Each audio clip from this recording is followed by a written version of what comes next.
दोस्तों, नमस्कार। आप सभी को स्वागत है आपका खूबसूरत सा चैनल जीएस मस्ती पर। आज हम लोग वैदिक काल के बारे में पढ़ेंगे। देखते हैं वैदिक काल। वैदिक काल वैदिक काल इस काल में वेदों का रचना हुई थी। इस काल में वेदों की रचना हुई थी, इसीलिए इसे क्या कहा जाता है? वैदिक काल कहा जाता है। तो वैदिक काल में जो संस्कृत भाषा थी, देवताओं की भाषा थी, इसीलिए इसे जो जानते थे उनको उच्च कोटि के लोग माना जाता था। वो अपने आप को सर्वश्रेष्ठ और उच्च कोटि का मानते थे। तो आर्य लोग ये भाषा जो है आर्य लोग जानते थे। संस्कृत कौन जानते थे? आर्य लोग जो आए थे दक्षिण एशिया से आए थे। कहाँ से आए थे? ये दक्षिण एशिया से आए थे। आर्य लोग दक्षिण एशिया से आए थे, सॉरी मध्य एशिया से। आर्य लोग जो आए थे मध्य एशिया से आए हुए थे। आर्य लोग मध्य एशिया से आए थे। तो मध्य एशिया, यहाँ पर भारत में आर्यीकरण मतलब संस्कृत सिखाने के लिए एक दक्षिण भारत में, उत्तर भारत में यहाँ पर राजा जो यहाँ के जो राजा थे, राजा विदेह के यहाँ पुरोहित रहते थे। गौतम राहुगढ़। कौन? गौतम राहुगढ़ पुरोहित रहते थे। तो उत्तर भारत में संस्कृत सिखाने की जिम्मेदारी गौतम राहुगढ़ ने लिया और दक्षिण भारत में अगस्त ऋषि ने संस्कृत सिखाने का क्या लिया? जिम्मेदारी दी। दक्षिण भारत में अगस्त ऋषि और उत्तर भारत में गौतम राहुगढ़। मध्य संस्कृत कौन जानते थे? आर्य लोग कहाँ से आए थे? मध्य एशिया से आए थे। आर्य लोग कहाँ से आए थे? मध्य एशिया से आए थे। जब मध्य एशिया से ये लोग आए थे तो यहाँ के जो लोग थे उन्हें संस्कृत नहीं आती थी। तो ये लोग क्या संस्कृत सिखाना शुरू किया। तो संस्कृत कैसे सीखेंगे? तो गौतम राहुगढ़ ने मंत्रों के उच्चारण कर कुछ अलग अलग काम क्या करते, जिससे लोग उससे संस्कृत सीखने के लिए क्या हुए? उत्सुक हुए। जैसे क्या, जब आर्यीकरण कर रहे थे, ये आर्यीकरण करते करते क्या इधर आ रहे थे, तो क्या किया था? मंत्र के द्वारा आग का ज्वाला प्रकट कर लिए थे और मुंह में लेकर के आ रहे थे। लेकिन ये ऐसा था कि जब एक बार बुझ जाता तो फिर पुनः उसको आग का ज्वाला नहीं बढ़ा सकते। जब आर्यीकरण करते करते आ रहे थे तब पटना के पास आकर के क्या हुआ? ज्वाला क्या हुआ? पानी में गिर गया। पानी में गिरने के बाद वो बुझ गया। तो गौतम राहुगढ़ ने गुस्सा करके यहाँ से रिटर्न हो गया और श्राप दे दिया कि पटना जो है अछूतों का भूमि है। इन्होंने क्या कहा? पटना अछूतों का भूमि है। तो यहाँ से आर्य लोग कहाँ से आए थे? मध्य एशिया से आए थे। जब मध्य एशिया से आए थे तो यहाँ पर छोटे छोटे क्या राजाओं थे। तो इन दोनों के बीच क्या हुआ? युद्ध हुआ। किसके बीच? आर्य लोग और यहाँ के जो राजा थे उनके बीच क्या हुआ? युद्ध हुआ। यहाँ जो 10 राजाओं मिल करके आर्यों के साथ क्या किया? युद्ध किया। आर्य में क्या कबीला लोग हुआ करता था। तो कबीले जो थे वो क्या करते थे? युद्ध सैनिक, मतलब एक कबीला था जो युद्ध के लिए तैयार थे। सैनिक का क्या एक कबीला था। तो उनके बीच क्या हुआ? एक युद्ध हुआ जिसमें भरत कबीला नाम का जो कबीला था आर्यों के साथ, उन्होंने इस 10 राजा को हरा दिया, जिसे 10 राज का युद्ध कहा जाता। क्या कहा जाता? 10 राज का युद्ध। तो ये चीज जो था ये शुरुआती था। तो ये लोग जब आज शुरुआत में आए थे तो कहाँ आए थे? यहाँ पंजाब और हरियाणा के पास, जो अभी पंजाब और हरियाणा के क्षेत्र में है, तो यहाँ से 7 नदी गुजरती है। इस यहाँ से कहाँ कितने नदी गुजरती है? 7। तो इसीलिए इसे क्या कहा जाता? सप्त सैंधव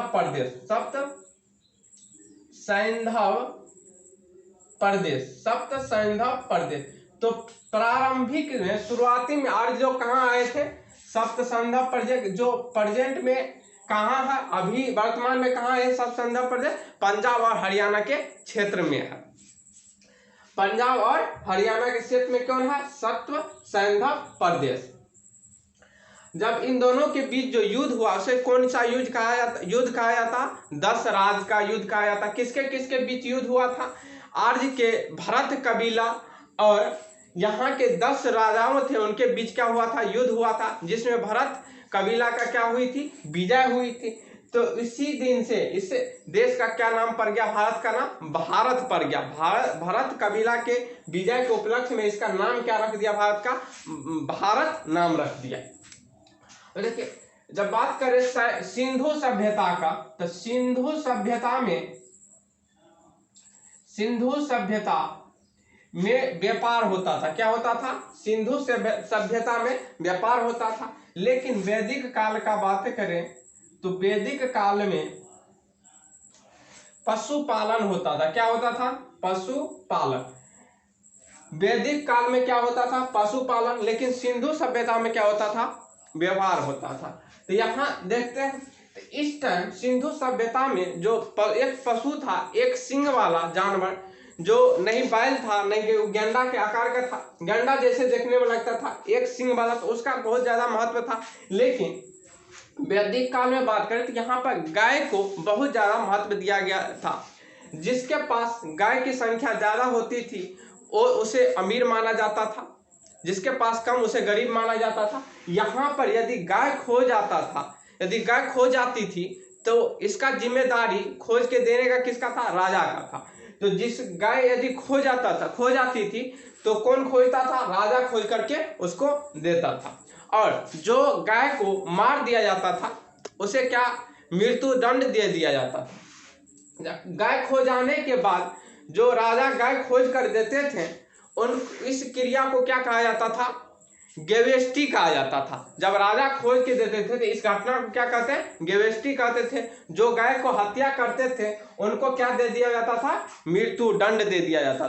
तो इस काल में बहुत ज्यादा महत्व किसका था, गाय का। लेकिन सिंधु सभ्यता में सबसे ज्यादा जो है महत्व जो किस पशु का था, एक सिंग वाला जानवर का था। जो वहां का उस टाइम में जो मोहर था उस पे किसका था चित्र, एक सिंग वाला गेंडा का। लेकिन वही इसके बाद जो शुरू हुआ था वैदिक का, इसमें सबसे ज्यादा महत्व जो दिया गया था, किसका दिया गया था, गाय का महत्व दिया गया था। देखिए सिंधु सभ्यता का जो है इसका काल जो था 2500 बीसी से लेकर के 1750 बीसी तक का जो समय था, एक किस समय क्या था, सिंधु सभ्यता का समय था। कौन था, सिंधु सभ्यता। सिंधु सभ्यता जो है बाढ़ में डूब गया था। सिंधु सभ्यता किस में डूब गया, बाढ़ में क्या हुआ था, डूब गया था, बाढ़ में डूब गया था। लेकिन 1500 से लेकर के 1500 बीसी से लेकर के 600 बीसी तक का जो समय था ये कौन था, ये वैदिक काल का समय था। कौन है, ये वैदिक काल। 2500 से लेकर के 1750 तक का समय क्या कहलाता है, सिंधु सभ्यता। लेकिन 1500 से लेकर के 600 बीसी तक का समय क्या कहलाता है, वैदिक सभ्यता। अब देखिए ये दोनों का बीच में कुछ गैप है। याद देखिए ये जो खत्म कहाँ हुआ, 1750 पे क्या हुआ, खत्म हो गया। लेकिन यहाँ स्टार्टिंग जो हुआ था वैदिक काल कहाँ से, 1500 से। इसके बीच का जो समय है 250 वर्ष, लगभग कितना है, 250 वर्ष का समय है। तो इसके बीच का जो समय है इसे क्या कहा जाता है, संक्रमण काल। इसको क्या कहा जाता है, संक्रमण काल। इसके बीच का समय को क्या कहा जाता है, संक्रमण। किसके बीच, सिंधु सभ्यता का जो एंडिंग हुआ था और जब सिंधु और वैदिक काल का जो शुरुआत हुआ था उसके बीच में का जो समय है उसे क्या कहा जाता है, संक्रमण काल। क्यों, जैसे अभी आप देखोगे तो क्या कोरोना काल में क्या हुआ था, जो लॉकडाउन हुई थी उसमें हर कुछ अस्त व्यस्त हो गया था, कोई भी कार्य नहीं हुआ था।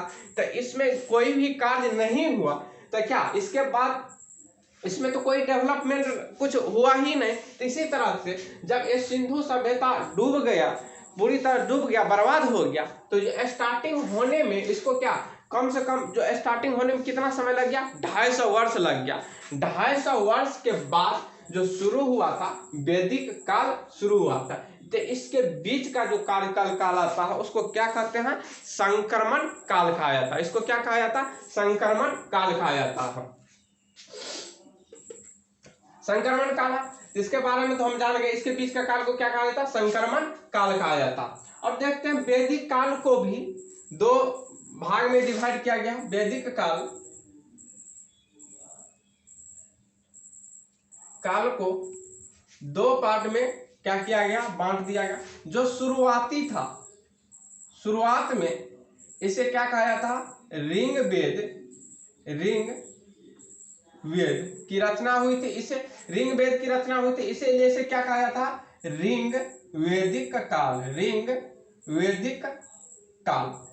और अंतिम का जो समय था, अंतिम जब एक खत्म होने वाला था उसके बाद जो स्टार्ट हुआ तो उसको क्या कहा जाता है, उत्तर वैदिक काल। इसे क्या कहा जाता है, उत्तर वैदिक काल। इसको क्या कहते हैं, उत्तर वैदिक काल। इसका जो समय है, इसका 1500 बीसी से लेकर 1000 बीसी का समय क्या कहलाता है, ऋग्वेदिक काल कहलाता है।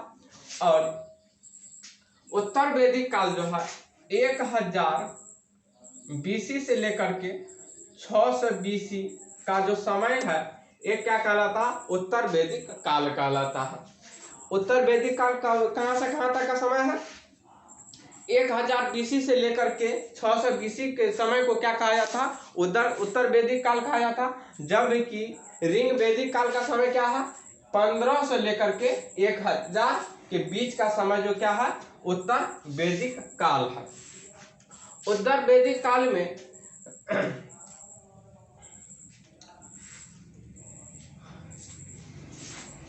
इस काल में जो जाति का, समाज का जो है डिवाइड हुआ था, 4 पार्ट में डिवाइड हुआ था। समाज का कितना पार्ट में डिवाइड किया गया था, 4 पार्ट में।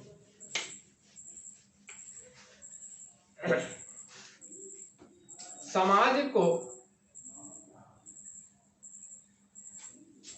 वैदिक काल में 4 पार्ट में डिवाइड किया गया था। इसमें कहा गया था जो सबसे ऊपर है वो क्या है, गॉड है, भगवान है। इसके बाद कौन है, ब्राह्मण है,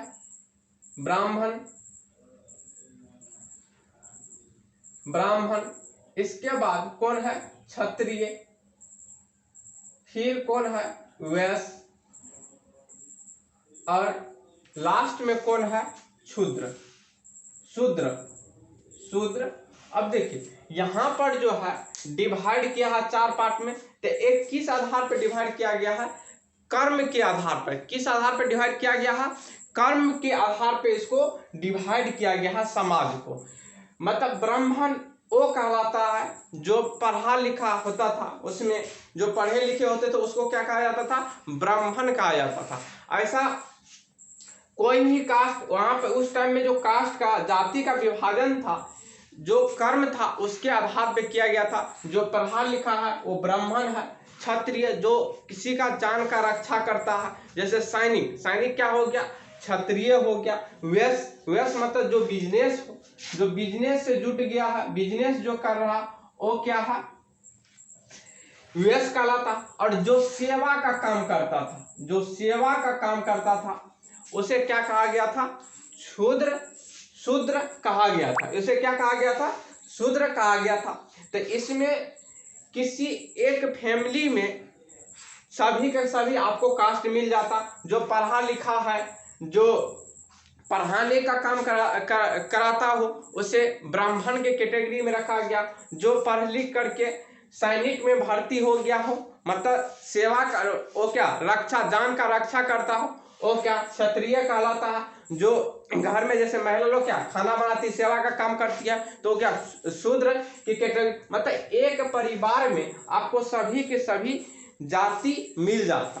तो ये जो विभाजन है, ये रिंग वैदिक काल में जो है इसका जो है डिवीजन किया गया था। मतलब उसके कर्म के आधार पर, उसके किस आधार पे, कर्म के आधार पर किया गया था रिंग वैदिक काल में। लेकिन ये जब आगे चल करके उत्तर वैदिक काल में इसको कर्म के आधार पे नहीं, इसको क्या किया, जो ब्राह्मण है उसको वंशानुगत कर दिया। मतलब जो पुरोहित पंडित का बेटा है वो पंडित ही बनेगा, जो क्षत्रिय का क्षत्रिय। मतलब इसका जो उत्तर वैदिक काल आया तो उसका वंशानुगत कर दिया गया था। लेकिन जब ये रिंग वैदिक काल में था तो ये किस आधार पर था, कर्म के आधार पर। आपका जिस टाइप का काम है, जैसा काम हो, उसके आधार पर जाति का विभाजन होता था। मतलब एक फैमिली में हर एक कास्ट, हर एक जाति का लोग आपको मिल जाता। लेकिन अभी जब उत्तर वैदिक काल आया तो इसको वंशानुगत कर दिया गया, जिसके वजह से एक फैमिली में आपको हर कास्ट नहीं मिलता, अलग अलग आपको मतलब सेम कास्ट आपको मिलता। ये कहाँ से हुआ, उत्तर वैदिक काल से। और शुरुआत में क्या रिंग वैदिक काल में क्या हुआ था, इसका कर्म के आधार पर डिवाइड किया था। तो किस काल में कर्म के आधार पर विभाजन हुआ था, रिंग वैदिक काल में। उत्तर वैदिक काल में क्या किया था, वंश के आधार पर उसका जाति का विभाजन किया गया था। अब देखते हैं पंचायती, वहां पर जो पंचायत मीटिंग होती थी इसको 3 भाग में किया गया था। जो मीटिंग होती थी 3 पार्ट में, एक क्या सभा, समिति और विदत। सभा, समिति, विदत। सभा में जो भाग लेते थे साधारण लोग भाग लेते थे। इसमें कौन लेते थे, साधारण लोग। सभा में कौन लोग भाग लेते थे, साधारण लोग भाग लेते थे। लेकिन समिति में संभ्रांत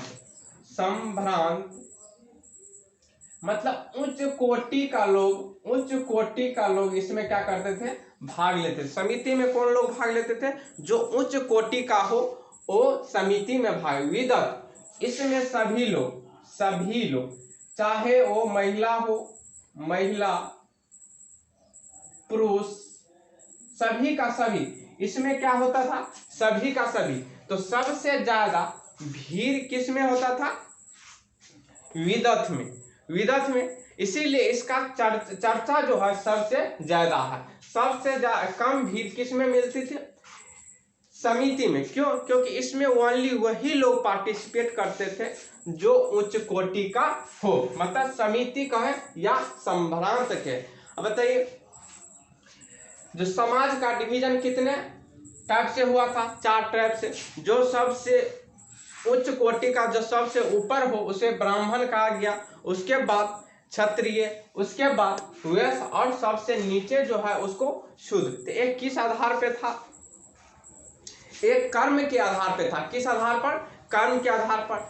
मतलब जो पढ़ाने लिखाने का काम करता है, जो ज्ञान बांट रहा है, उसे क्या कहा गया, ब्राह्मण है। और जो जान का रक्षा का काम करता है उसे क्या कहा गया, क्षत्रिय। और जो बिजनेस का काम करता हो उसे क्या कहा गया, वैश्य। और जो सेवा का काम करता हो उसे क्या कहा, शूद्र। तो इस तरह से इसका 4। तो ये जो डिवीजन है किस काल में था, शुरुआती में मतलब रिंग वैदिक काल में। एक किस आधार पर था, क्रम के आधार पर। लेकिन यही जब उत्तर वैदिक काल में आया तो इसे क्या कर दिया गया, वंश के आधार पर, वंशानुगत के। जो मतलब ब्राह्मण फैमिली से है वही ब्राह्मण कहलाएगा, जो क्षत्रिय फैमिली से है क्षत्रिय, और जो वैश्य फैमिली से है वो वैश्य कहलाएगा। तो आज के लिए इतना ही दोस्तों। इससे आगे रिंग वैदिक काल का नेक्स्ट पार्ट में लेकर आएंगे। यदि आप लोग को वीडियो पसंद आया हो तो चैनल को सब्सक्राइब जरूर कर ले। जय हिंद।